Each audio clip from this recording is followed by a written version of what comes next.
To the common man, how do you think gene editing is going to be accessible? How likely do you think it's going to be accessible? Do you think it's going to benefit everyone or just the rich? Because that's one thing they need to understand. Yeah. They may say, "Oh no, this is just a treatment for the rich; they can afford it." Whereas me, the common person, I don't really have that money, and it won't be accessible to me because I don't have the money.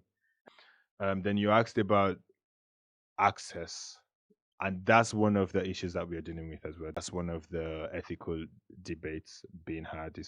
It's on access, right? How can people access these things, and isn't this just going to further exacerbate the socioeconomic disparities that we already have in our world? Isn't this just going to further highlight that disparity between the rich and the poor? Because if you think about gene editing technologies, they are very expensive.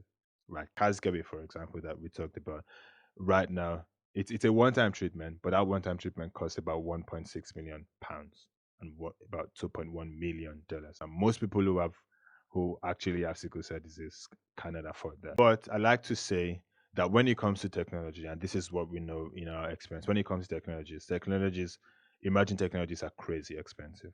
But then, as researchers continue to fine tune their approach and to modify their methods, they can find more efficient ways to develop these things that make them cheaper.